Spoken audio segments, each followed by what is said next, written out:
Olá, meus amados irmãos, graça e paz a todos. Sejam todos bem-vindos mais uma vez à nossa EBD Inovadora, aqui na nossa Escola Bíblica Dominical. Nós estamos estudando nesse trimestre o livro de João. Hoje, meus irmãos, nós estaremos estudando especificamente a lição de número 2. Então, eu quero desde já convidar você para estar conosco, participando dessa pré-aula, participando desse momento de crescimento e aprendizado, de suporte para você, professor, e você, coordenador, aluno da Escola Bíblica Dominical e você que ama a Palavra de Deus. Sejam todos bem-vindos a mais um encontro da nossa Escola Bíblica Dominical, a nossa EBD Inovadora. A nossa lição de hoje é a lição de número 2, que tem o seguinte tema: João 2, o primeiro milagre de Jesus. O texto áureo: com este deu Jesus princípio a seus sinais em Caná da Galileia. Manifestou a sua glória e os seus discípulos creram nele. João capítulo 2 e o versículo de número 11. A nossa verdade prática: os milagres de Jesus foram sinais de quem ele é e do que veio fazer. A nossa lição de hoje, ela traz 3 objetivos que você, professor, deverá alcançar ao expor essa aula, ao compartilhar essa lição com seus alunos. O primeiro objetivo é compreender que os milagres de Jesus apontavam para si mesmo. O segundo objetivo, identificar os problemas do contexto em que estamos inseridos e levá-los à pessoa certa. O terceiro objetivo, começar a fazer o melhor em tudo, ser excelente. O primeiro ponto da nossa lição nós temos mais que milagre, sinais. Jesus queria que as pessoas olhassem além dos milagres, ou seja, para o seu significado.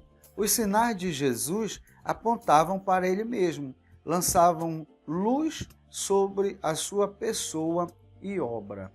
Então, meus irmãos, nós entendemos aqui que João, ao narrar esses milagres, esses acontecimentos, ele, na realidade, ele está dando sinais do que Jesus queria com esses milagres.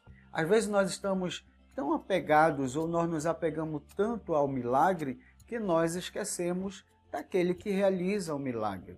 Nós ficamos no milagre, mas João, ao escrever o Evangelho, ele está querendo chamar a atenção, ou ele está mostrando que Jesus quer chamar a atenção das pessoas para algo além do milagre, que está acima do milagre, que é revelar a si mesmo. Ele quer que as pessoas o conheçam através do milagre. Então, os feitos de Jesus, os milagres de Jesus, na realidade são sinais, sinais da sua pessoa, sinais da obra que ele veio realizar. Mais importante que a cura, mais importante que a porta de emprego, mais importante que um milagre, é nós conhecermos a pessoa de Jesus, entendermos a pessoa de Jesus. O primeiro ponto nos diz o seguinte, começando no casamento. João, capítulo 2, versículo 1. 3 dias depois, houve um casamento em Caná da Galileia, achando-se ali a mãe de Jesus. O casamento, meus irmãos, é uma instituição divina e uma fonte de felicidade, tanto para o homem quanto para a mulher. Jesus, ele foi a essa festa com seus discípulos em Caná da Galileia, mostrando que ele prova as alegrias sãs e santifica o casamento, bem como nossas relações sociais. Ele celebra conosco nossas alegrias. Então, meus irmãos, nós observamos aqui que Jesus ele vai dar início ao seu ministério operando um milagre no casamento. E ao fazer isso, ao ser convidado e indo ali a essa festa de casamento, Jesus está dando uma prova do valor do casamento, do valor da família. Ele dando essa importância, ele vai iniciar o seu ministério realizando o primeiro milagre em uma festa de casamento, em uma celebração, aprovando as nossas alegrias, aprovando a nossa felicidade, aprovando então aí a família, que é a instituição divina criada por Deus. Jesus ele inicia o seu ministério terreno, operando o milagre da transformação ali nessa festa em Caná de Galileia, em um casamento. E a história da humanidade também vai se encerrar ou vai finalizar com um casamento. Que casamento é esse? É o casamento do noivo com a noiva. É o casamento de Cristo com a igreja. Em um casamento nas regiões celestiais. Cristo, ele vem buscar a sua igreja, arrebata a sua igreja.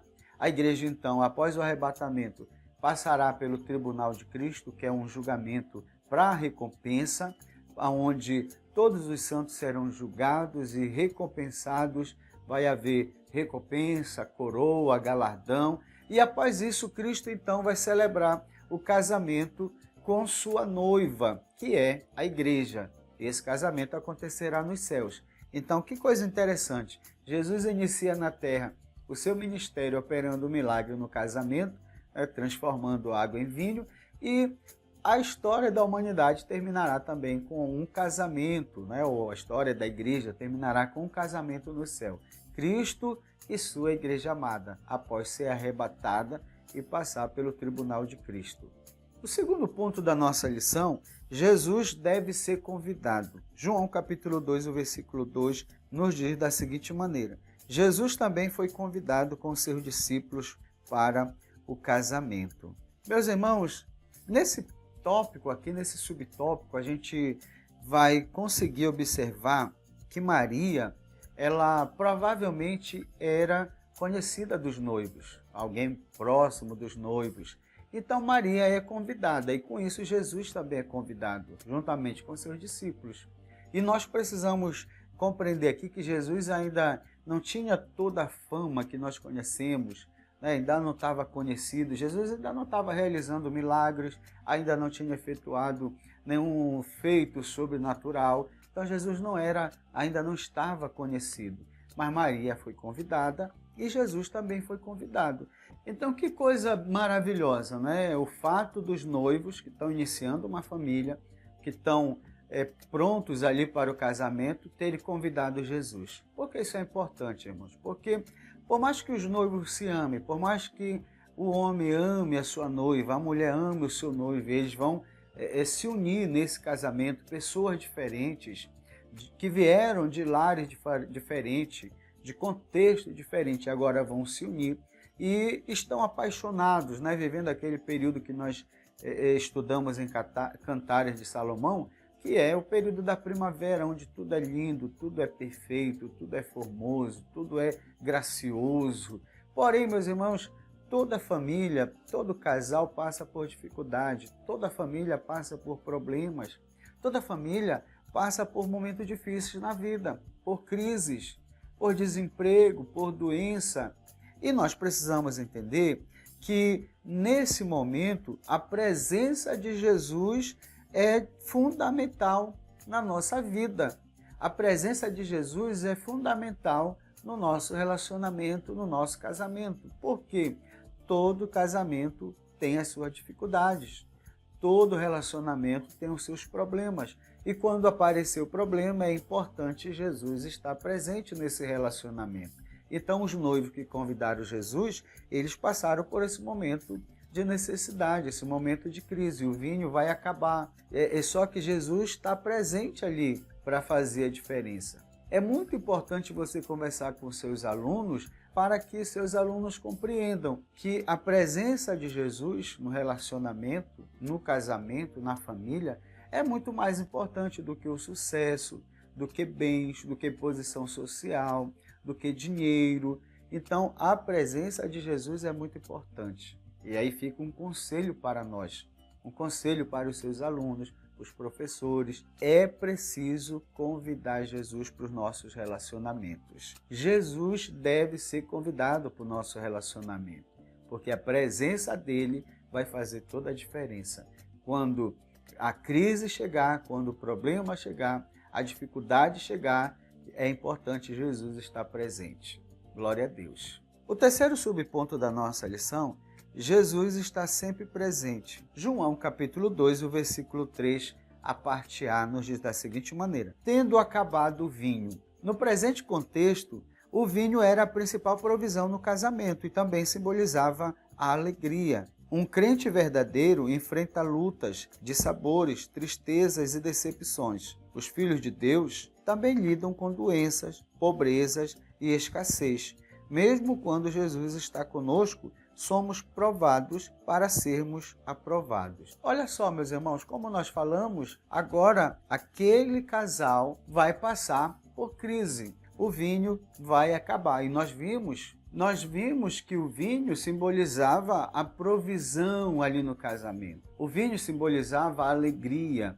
Mas chega um momento ali no ápice, né, da festa que o vinho acaba. E isso é importante a gente entender, que todo crente verdadeiro, todo servo de Deus que aceitou Jesus, que entregou a sua vida ao Senhor, ele vai passar por dificuldade na vida. Ele vai passar por dissabores, ele vai passar por tristeza, decepções.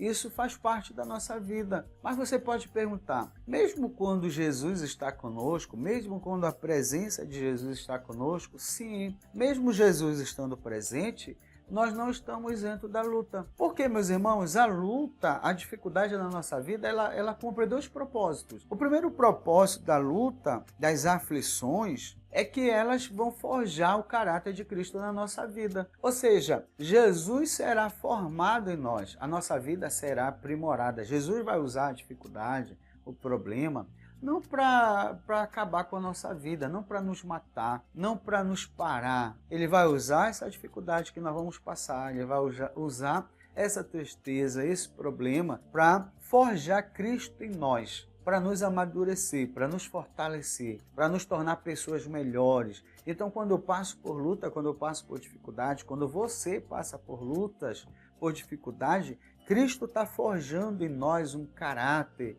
o caráter dele, nos fortalecendo, nos aprimorando, nos fazendo crentes melhores, amadurecidos, crentes mais fortes. Então, esse é o primeiro propósito das lutas, das dificuldades na nossa vida, mesmo quando Cristo está presente, mesmo Jesus estando presente conosco, nós vamos passar por dificuldade, nós vamos passar por problemas. O segundo propósito, ou o segundo objetivo dessa luta, dessa dificuldade, é que nós devemos ser resilientes, nós devemos aprender, nós devemos nos fortalecer. A dificuldade, a luta, vai gerar em nós uma capacidade de nós seguirmos em frente, de nós continuarmos amando e servindo a Deus, amando e servindo ao Senhor. Então, que coisa importante de nós compreendermos. A luta que nós passamos vai forjar em nós o caráter de Cristo, vai nos tornar pessoas melhores, vai nos fortalecer e, segundo, vai gerar em nós uma capacidade de nós continuarmos amando e servindo ao Senhor. Esse é o propósito da dificuldade. Jesus ele falou que nós teríamos aflições no mundo, mas era para nós enfrentarmos isso com bom ânimo, enfrentarmos isso com alegria. Então você está passando por dificuldade, você está passando por problema, seja forte, continue em frente. Essa luta não vai matar você, vai fortalecer, vai fazer você um crente melhor. E você vai continuar a sua jornada amando a Deus e servindo a Deus com alegria. Glória a Deus. Vamos lá, meus irmãos, ao segundo ponto da nossa lição. Jesus resolve. Nós precisamos compreender que na nossa vida cristã, as dificuldades quando vêm, os problemas, nós precisamos entender, como vimos no subtópico anterior, que Jesus sempre está presente. Aí nós precisamos ter fé e compreender algo aqui muito importante, meus irmãos, que é o seguinte: nós não precisamos saber como Jesus vai fazer algo, como Jesus vai fazer alguma coisa. Não precisamos saber o processo, como vai acontecer. Isso não é importante para a nossa vida. Isso não é importante para a nossa fé. E o que é importante? É nós termos essa certeza de que Jesus pode fazer. Não como ele vai fazer, mas que ele pode fazer. Isso faz toda a diferença na nossa vida. Eu não sei como vai acontecer, eu não sei quando, eu não sei como vai ser, que Jesus vai operar o milagre, vai realizar, mas eu sei de uma coisa: eu vou descansar nele, eu vou confiar nele, porque ele pode fazer todas as coisas. Nada é impossível para Deus. Esse segundo ponto da nossa lição, meus irmãos, é um passo a passo para a nossa vitória. E é muito importante aqui você ficar atento e chamar a atenção do seu aluno para ele compreender isso daqui, porque é muito importante, é o passo a passo para nós recebermos o nosso milagre. Então, o comentarista colocou em ordem aqui, claro, uma mensagem bíblica de como nós vamos alcançar essa vitória, de como nós vamos ter sucesso. Então, vamos lá para o primeiro passo, de nós conseguirmos alcançar nossa bênção e a nossa vitória. O primeiro passo, que é o primeiro subponto, nos diz assim: identifique o problema. João capítulo 2, o versículo 3, a parte B. A mãe de Jesus lhe disse: eles não têm mais vinho. Nesse contexto que nós estamos vendo, uma festividade, uma celebração de um casamento, era uma festa que se prolongava por uma semana. E no meio da festa, no ápice da festa, o vinho acaba. E Maria, mãe de Jesus, ela percebe isso. Ela percebe, E no Oriente, ao realizarem esses eventos, ao realizarem essa celebração, se faltasse vinho, que era uma responsabilidade do anfitrião, ou seja, daquele que estava organizando a celebração, organizando a festa dos noivos, então faltar a provisão ali para aquela celebração seria um grande constrangimento, seria um grande vexame, para a família, para o noivo, para os convidados, porque eles convidaram as pessoas e não tiveram o suficiente para prover ali o vinho para aquela celebração, para aquele momento de alegria, aquele momento de celebração. Então Maria, ela identifica o problema, ela percebe que acabou. Então é interessante nós percebermos aqui, irmãos, que as mulheres geralmente têm esse poder de percepção, de identificar o problema, de ver onde está a causa da dificuldade. Então, isso é importante para nós. Por quê? Por que eu não estou conseguindo desenvolver? Por que eu não estou conseguindo criar? Por que eu não estou conseguindo prosperar? O que nós precisamos fazer? Qual é o passo a passo aqui da nossa lição? Primeiro, é identificar o problema. Onde está o gargalo? Onde está a dificuldade que tem gerado essa dificuldade? A gente precisa identificar o problema. Então Maria, ela percebe que o vinho havia acabado. Ou seja, ela identifica o problema.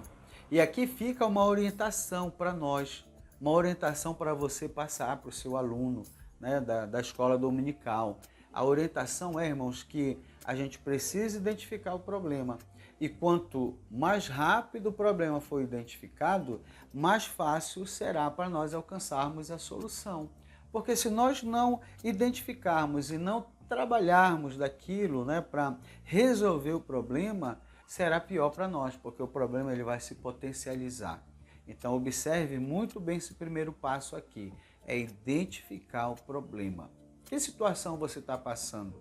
Identificar o problema é o primeiro passo para a nossa vitória. Identificar o problema é o primeiro passo para o nosso milagre, para que esse problema seja resolvido. Seja no seu casamento, seja na sua vida profissional, seja nos seus relacionamentos ou até mesmo na sua vida profissional. Identificar o problema é o primeiro passo para resolver, para termos a solução desse problema. E quanto mais rápido identificarmos, mais fácil será para resolver. Vamos lá para o segundo passo da nossa vitória, do nosso milagre. Nós vimos que o primeiro passo é identificar o problema. Maria identificou o problema, nós também precisamos identificar o problema. O segundo passo, leve-o à pessoa certa. João capítulo 2, o versículo 3. Tendo acabado o vinho, a mãe de Jesus lhe disse: eles não têm mais vinho.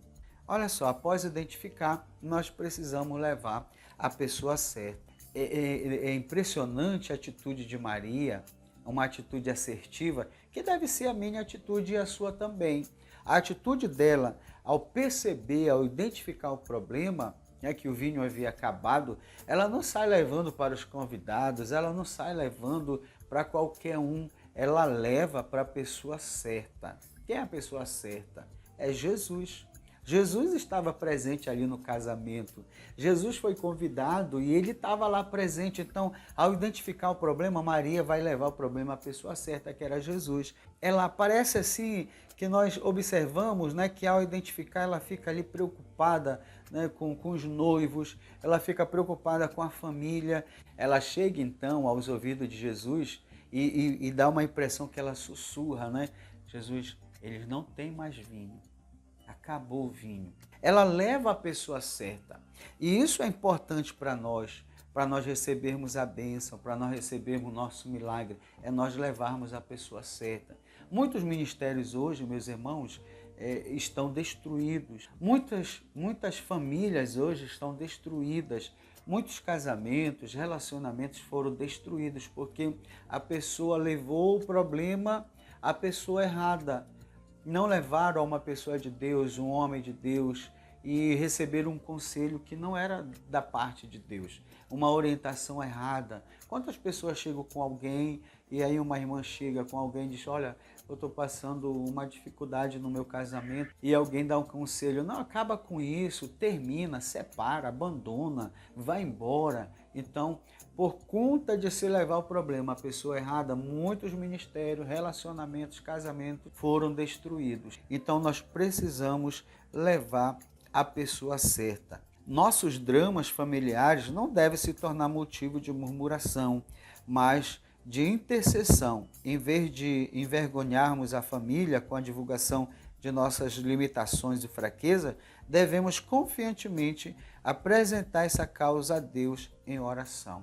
Então, meus irmãos, primeiro, a pessoa que nós devemos levar os nossos problemas após identificarmos, após estarmos passando, é levar a Deus, é orar, é apresentar diante de Deus, é clamar, é jejuar, colocar diante do Senhor. E Jesus, ele tem a resposta certa. Ele tem a solução para todo problema, para as nossas dificuldades, as nossas limitações.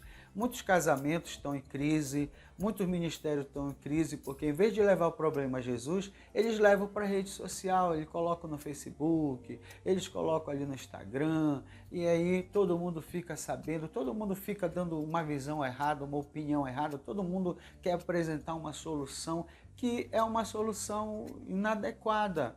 Então leve a pessoa certa, leve a Jesus. Identificou o problema? Leve a Jesus. E segundo que eu quero colocar aqui, segundo o conselho, segundo a orientação, a primeira é levar até Jesus, claro, todas as nossas ansiedades, todas as nossas lutas, as nossas dificuldades, é levar até Jesus. Mas, em segundo lugar, nós devemos levar, quando não suportamos sozinhos, precisamos de um amigo, precisamos de uma orientação, um conselho, a pessoa que nós devemos levar é uma pessoa confiável, uma pessoa madura, uma pessoa espiritual, um líder espiritual. Pode ser o pastor, pode ser os pais, alguém que tem estrutura espiritual para ajudar, para dar um conselho, para dar uma orientação. Então, esse é um passo importante rumo à nossa vitória, rumo ao nosso milagre. Ir à pessoa certa, levar o problema à pessoa certa. Primeiro, Jesus, porque Ele é o nosso socorro bem presente. Em segundo lugar, se precisarmos de um ombro amigo, de uma pessoa amiga, que seja realmente um homem de Deus, uma mulher de Deus, que tem uma palavra certa, uma palavra assertiva, uma palavra certa na hora certa. Então faça isso. Esse é um passo muito importante em direção ao seu milagre, em direção à sua vitória. Terceiro passo da nossa vitória, é o terceiro subponto dessa lição, é obedeça às ordens. João capítulo 2 e o versículo 5. Então ela falou aos serventes, fazei tudo o que ele vos disser. Olha só, meus irmãos, Jesus ele disse a Maria que agia de acordo com uma agenda celestial determinada pelo Pai. Então, Maria, quando ela percebe, ela leva até Jesus, né, e parece que eu vejo ela chegando ali muito discretamente, com muita calma, para não deixar ninguém estar sabendo, porque poderia ser um desastre ali na festa, um desastre ali naquela celebração. E ela chega, olha, Jesus, acabou o vinho, eles não têm mais vinho. Então Jesus ele fala, o que tenho eu contigo, mulher?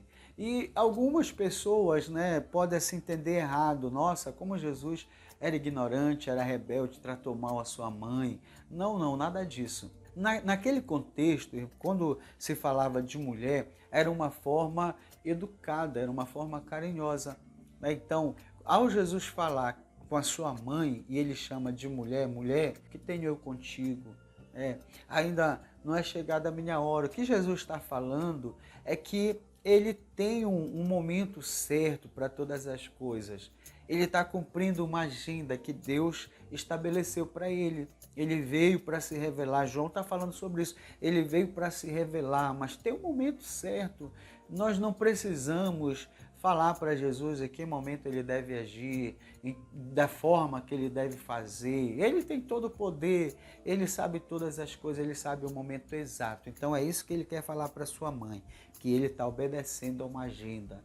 Em outras palavras, não se preocupe, fique tranquila, tudo tem um tempo certo, eu estou agindo aqui debaixo de uma autoridade, eu estou cumprindo a agenda do meu pai, o plano, o propósito do meu pai, e no momento certo eu estarei agindo. É isso que Jesus está dizendo para Maria.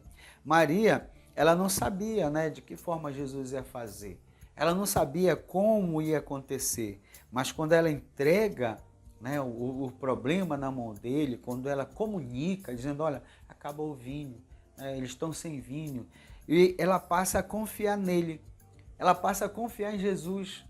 Ela não sabia como Jesus ia fazer, mas ela passa a confiar, porque ela sabia que ele pode fazer. E assim deve ser a nossa vida. Eu não sei como ele vai fazer para realizar esse milagre, que para mim é impossível, mas eu preciso confiar nele e saber que ele vai fazer. Bendito seja o nome do Senhor.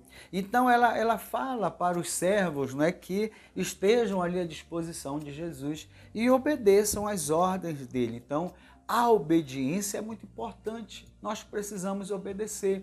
Nós vemos que quando Jesus foi ressuscitar Lázaro, ele dá uma ordem, tirai a pedra. Então, quando se obedecem e vão e tiram a pedra, o milagre acontece. Jesus ressuscita Lázaro. Então, a obediência é o terceiro passo para nós alcançarmos o milagre, ou seja, identificar o problema, levar a pessoa certa e obedecer. Quando a viúva vai até o profeta dizendo, olha, meu marido morreu, teu servo deixou mais dívida, agora os credores vieram e querem levar os meus filhos. O que ela faz? Ela identifica o problema e leva a pessoa certa. Aí ele dá uma palavra, vai, recolhe vasos na vizinhança, muito vaso, coloca o azeite e ela vai seguir passo a passo, ela vai obedecer às ordens. E aí, após ela findar tudo, ela volta, olha, eu já fiz conforme a tua palavra. Eu obedeci cronologicamente, tudo certinho que você mandou eu fazer. Aí o profeta diz, olha, agora vai, vende, paga a dívida e vive com o resto. O milagre acontece quando nós obedecemos. Então Deus está nos dando passo a passo aqui para que a gente alcance o nosso milagre. Glória a Deus. Meus irmãos, então o milagre pela obediência, o problema foi identificado, foi levado à pessoa certa, eles obedeceram e o milagre aconteceu. A água foi transformada em vinho. E tem algo interessante que o comentarista destaca aqui, o comentarista da lição, com relação à questão da água transformada em vinho. Ele pega a água e coloca a água como o ritual do Antigo Testamento, o ritual das cerimônias, as cerimônias da lei, o ritual, né, o cerimonial da lei, e ele coloca então a água como sendo a lei, o velho pacto, o Antigo Testamento, e ele coloca o vinho como a graça. Ou seja, ali naquele casamento, Jesus está revelando a si mesmo e dizendo que o homem não podia se salvar, a lei apontava o pecado, a lei trazia, né, a punição para o homem, mas que agora ele trouxe o melhor, ele trouxe o vinho, que representa o novo, o começo, né, que representa a graça de Deus, o perdão de Deus. Então, meus irmãos, olha só, Jesus, ele se revela aqui, ele é a graça de Deus, que trouxe o novo, é o melhor vinho. A água representava a lei, o vinho representa o novo que Jesus trouxe, ou seja, a graça de Deus, a oportunidade para o homem, uma nova história, o perdão dos seus pecados, aquilo que a lei, simbolizado aqui na água, não podia fazer. Então Jesus ele trouxe um novo. Glória a Deus. Então vamos lá, meus irmãos, ao terceiro ponto da nossa lição. Jesus sempre faz o melhor.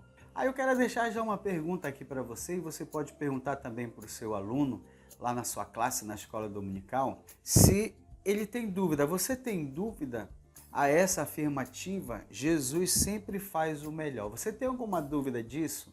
O primeiro subponto da nossa lição, com Jesus o melhor vem. João capítulo 2, o versículo 9 e o versículo 10. Tendo o mestre-sala provado a água transformada em vinho, não sabendo de onde viera, se bem que o sabiam os serventes que haviam tirado a água, chamou o noivo e lhe disse: todos costumam pôr primeiro o bom vinho, e quando já beberam fartamente, servem o inferior. Tu, porém, guardaste o bom vinho até agora. Meus irmãos, o responsável pela festa, é chamado lá de mestre-sala, o organizador, ele, ao provar o vinho, que os servos vão obedecer Jesus, vão seguir a ordem, vão obedecer a ordem, vão encher as talhas, aquelas 6 talhas que eram colocadas ali para purificação, e vão encher de água. E quando eles tiram ali para levar para o responsável da festa, para o mestre-sala,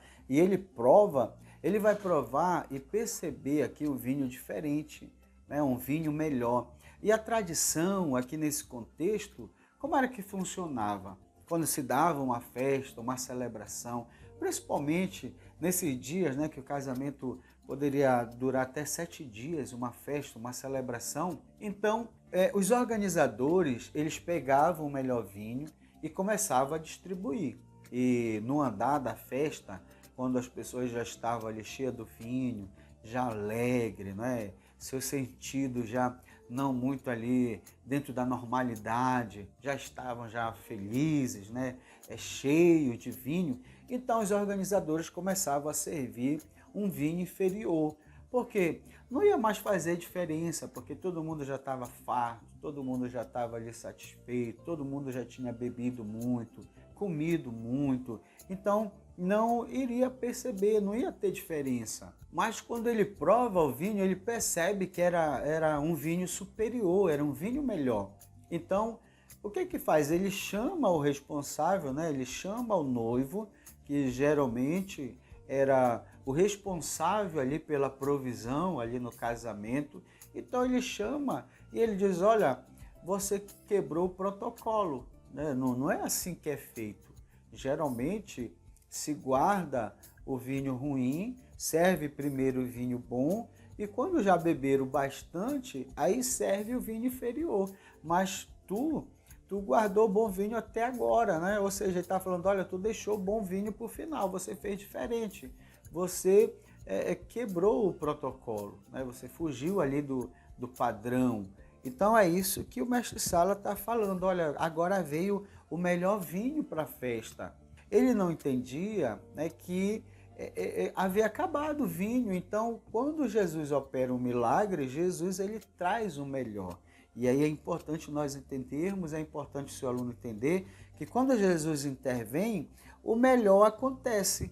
Então, naquele milagre, Jesus trouxe a plenitude da alegria, a alegria completa. Quando Jesus opera o seu milagre no casamento, o melhor sempre vem, A família é abençoada. Então, quando Jesus realiza a sua obra, quando Jesus realiza um milagre, irmãos, nós não podemos esperar outra coisa senão o melhor, porque Jesus, ele sempre faz o melhor. O projeto de Deus sempre é melhor. Aquilo que Jesus faz sempre é melhor para a nossa vida. O que nós temos que fazer é fechar os olhos e confiar nele, porque a vontade dele é melhor, o milagre dele é sempre melhor para a nossa vida. A gente precisa entender isso. Com Jesus, o melhor sempre vem. Talvez você esteja passando por uma dificuldade, talvez você esteja passando por um problema, mas saiba disso. Confie no Senhor.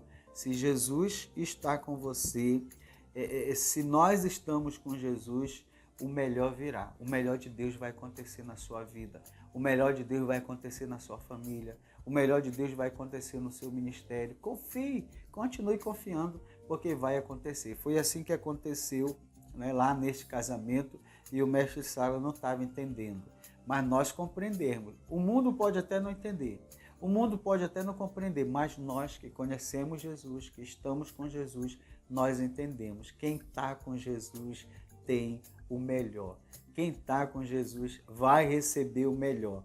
Aqui nessa terra, aqui nessa vida e na vida eterna, a salvação. No porvir, a vida eterna com Jesus. Glória a Deus. Segundo subponto da nossa lição, desse ponto, o primeiro milagre. João capítulo 2, o versículo 11, a parte A.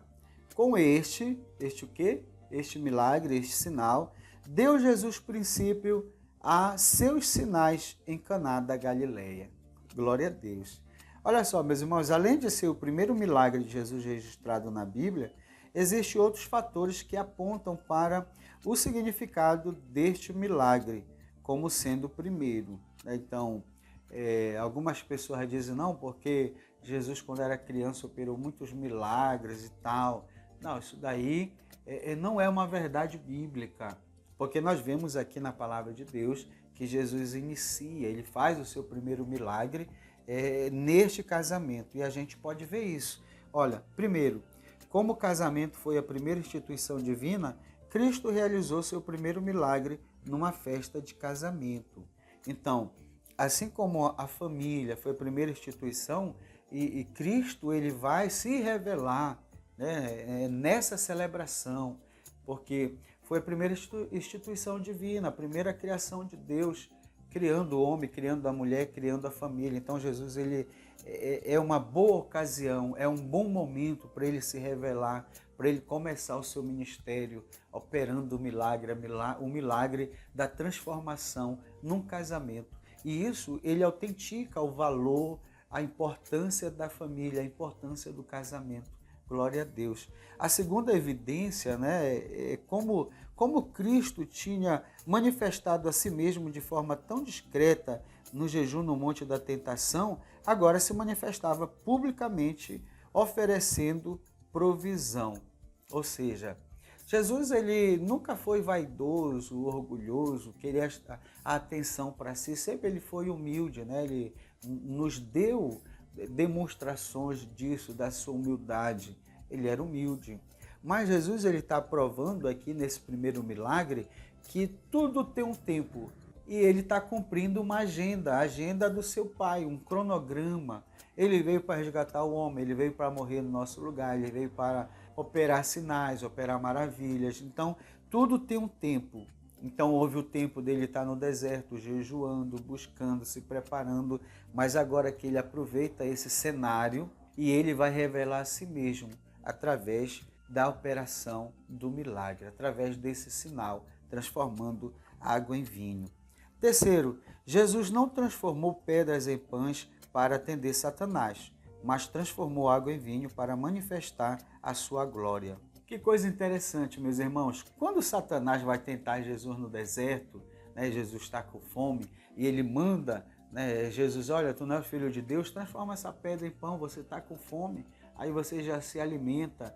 Jesus ele não vai agir segundo a vontade humana, segundo a vontade de Satanás, não. Ele veio para realizar a vontade do seu Pai. Então aquele não era o momento, não é que ele não tivesse poder, não é que ele não pudesse fazer. Ele podia, ele tem todo o poder, mas ele não está aqui para dar uma demonstração para curiosos, para atender o capricho de alguém. Não, ele está cumprindo a vontade de Deus. O momento do jejum, o momento do deserto, era um momento dele estar no anonimato, se preparando, buscando força, buscando comunhão, intimidade, mas agora no casamento ele vai realizar o primeiro milagre, ele vai se manifestar, ele vai se manifestar publicamente, ele vai começar o seu ministério e o mais importante, ele vai manifestar a sua glória, não o capricho de Satanás ou o capricho de alguém que queira uma demonstração. Não, Jesus vai operar no momento certo e manifestar a sua glória. Em quarto lugar, o primeiro milagre operado pelo homem no mundo foi um milagre de transformação, em Êxodo. E nós vemos lá, em Êxodo, Moisés, quando ele vai até Faraó, levando o cajado, e o cajado ali se transforma numa serpente, só que aqui a água vai ser transformada em vinho. Jesus revelando a sua glória, revelando a si mesmo e dando esse significado da graça de Deus, do favor de Deus. Cristo vai revelar a si mesmo. O que ele vai operar ali é pista, são rastros da sua natureza, da sua obra que ele veio realizar. Então, meus irmãos, nós vemos aqui a natureza do milagre, o significado do milagre, Jesus manifestando a sua glória e revelando a si mesmo, ali naquele casamento, cumprindo a agenda do seu Pai, ou seja, no momento exato, no momento certo, no ambiente certo, na hora certa que ele deveria então se manifestar. Terceiro subponto, milagre produz fé. João, capítulo 2, o versículo 11, a parte B. Manifestou a sua glória e os seus discípulos creram nele. Nenhum milagre de Jesus jamais foi operado como simples manifestação de força prodigiosa para impressionar os espectadores. Cada milagre de Jesus é, na verdade, um sermão prático. Depois do milagre, são registradas duas consequências. A glória de Jesus se manifestou e os discípulos creram nele. Servos viram sinal, mas não a glória. Os discípulos, pela fé, perceberam a glória de Jesus por trás do sinal e creram nele. Meus irmãos, esse terceiro subponto aqui é de uma riqueza impressionante. É algo maravilhoso. Os servos, quando obedecem às ordens de Jesus e eles enchem as talhas são cheias de água, eles obedecem na risca, o milagre acontece. E eles ficam impressionados com o milagre, né? Olha, é algo grandioso, era água, eu coloquei água ali. E a água transformou em vinho, que coisa maravilhosa, que coisa boa. Então essa foi a atitude dos servos, mas com os discípulos foi diferente, né? Quando Jesus manifesta o milagre, os discípulos foram além do milagre. Eles viram o que estava por trás do milagre, a intenção de Jesus. Eles não observaram somente um milagre de transformação, a água se transformando em vinho, tendo esse processo transformador. A água virou vinho. Não, os discípulos foram além. O que foi que eles viram naquilo? A glória de Deus em Jesus.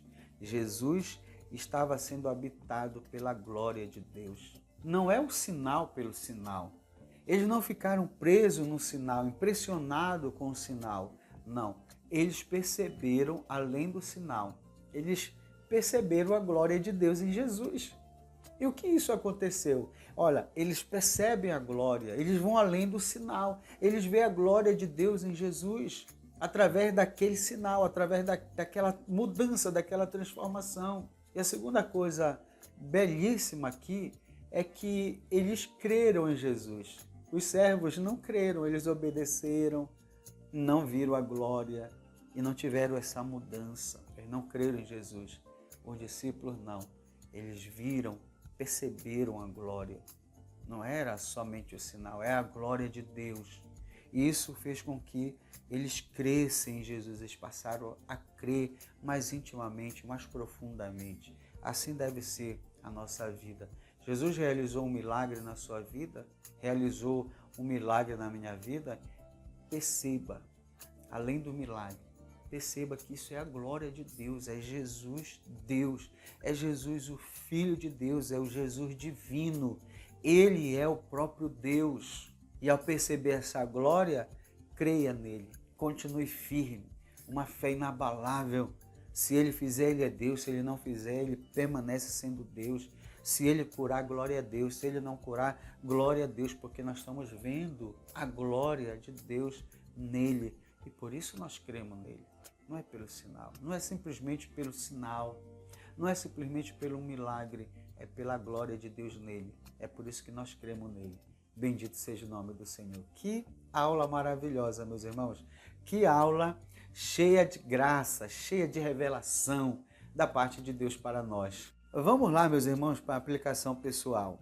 Jesus sempre muda para melhor nossa vida. Ele transforma tristeza em alegria, escassez em fartura, caos em ordem. Esse é o Deus que nós servimos. Ele tem esse poder transformador. Ele inicia o seu ministério com o milagre da transformação, transformando água em vinho, e ele conclui a obra que ele veio concluir também com o milagre da transformação, transformando um ladrão na cruz. E até hoje ele permanece operando o milagre da transformação, transformando a nossa vida, transformando a nossa história, não só a nossa, mas transformando a vida e a história de milhões e milhões e centenas de milhares de pessoas mundo afora, transformando tristeza em alegria, transformando escassez em fartura, transformando pecador em homens e mulheres de Deus. Bendito seja o nome do Senhor. Que aula, meus irmãos, que aula maravilhosa. Deus falou ao meu coração, espero que tenha falado ao seu também. Meus irmãos, essa foi a nossa aula de hoje. Se você ainda não é inscrito no nosso canal, não perca tempo. Nos ajude, se inscreva no nosso canal, deixe o seu like, curta, comente, deixe seu comentário, uma pergunta, coloque de onde você nos acompanha, de onde você nos assiste. E se você puder, compartilhe o nosso conteúdo nas redes sociais, com a sua família, com os professores da escola dominical, com os seus alunos. Nos ajude a crescer, nos ajude a divulgar esse canal e alcançar um número maior de pessoas. E aí nós vamos juntos, com a EBD Inovadora, um ensino dinâmico, criativo, inovador. Vamos aí então, meus irmãos, alcançar o Brasil com a palavra de Deus, divulgando a escola bíblica dominical. Muito obrigado, Deus abençoe sua vida, Deus abençoe sua família, Deus abençoe o seu ministério, tenha um excelente estudo e nos encontramos aí no próximo encontro aqui na nossa EBD Inovadora. Graça e paz.